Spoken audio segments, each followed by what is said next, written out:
máš nejaké informácie o poľskom hokeji? Stretol si sa už niekedy na puku? Valent natlačil sa pred bránu, výborný. Valent natlačil. Valent natlačil. Venujme sa akcii poľského týmu. Toto nebolo offside, Láš. Láš ide sám, Láš krásne dáva gól! Láš ide sám, Láš krásne dáva gól! Profesionálny v Bellinzone. Teraz počkaj, pretože Polok sa Profesionálny v Bellinzone. Teraz počkaj, pretože Polok sa Profesionálny v Bellinzone. Teraz počkaj, pretože Polok sa dostal do dobrej príležitosti. Turanský nakorčulovaný v dobrom priestore. Pekná prihrávka až pred brán. Osborne. Šanca, obrovská hra. Osborne. Šanca, obrovská hra. Dario Láš opäť to skúšal šikovne. Puk je ešte stále živý až teraz. Arbitri. Dario Láš opäť to skúšal šikovne. Puk je ešte stále.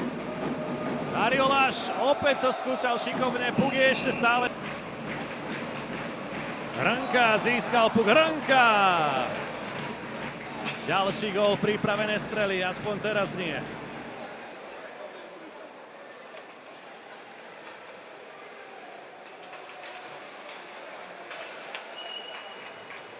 Kováč.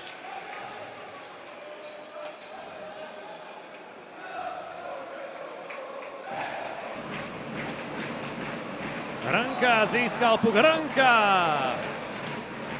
Ďalší gól, pripravené strely, aspoň teraz nie.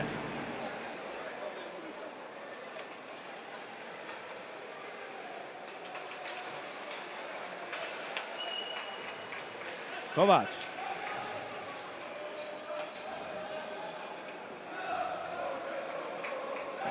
Marko Stachar.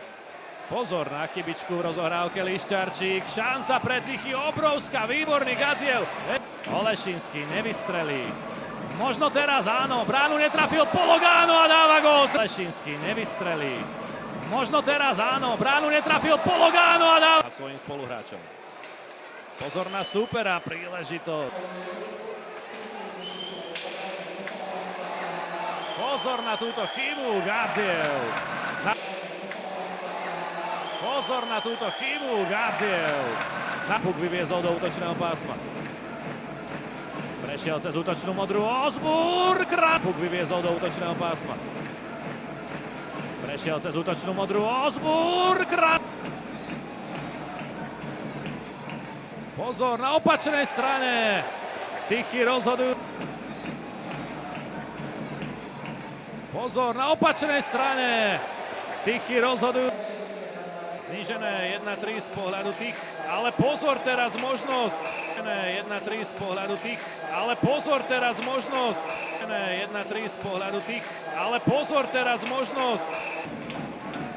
Jamsen ide sám, Jamsenová krásna individuálna akcia. Jamsen ide sám, Jamsenová krásna individuálna akcia. Jamsen ide sám, Jamsenová krásna individuálna akcia. Jamsen si vylepšoval palebnú pozíciu, ale už nevystrelil na opačnej strane. Už Tichy zakončiť nestihnú, áno, je to tak. Gadziev ešte v závere hašekovským zákrokom poslal súpera k ľadu. Prenosu od komentátorského mikrofónu sa s vami lúči Patrik.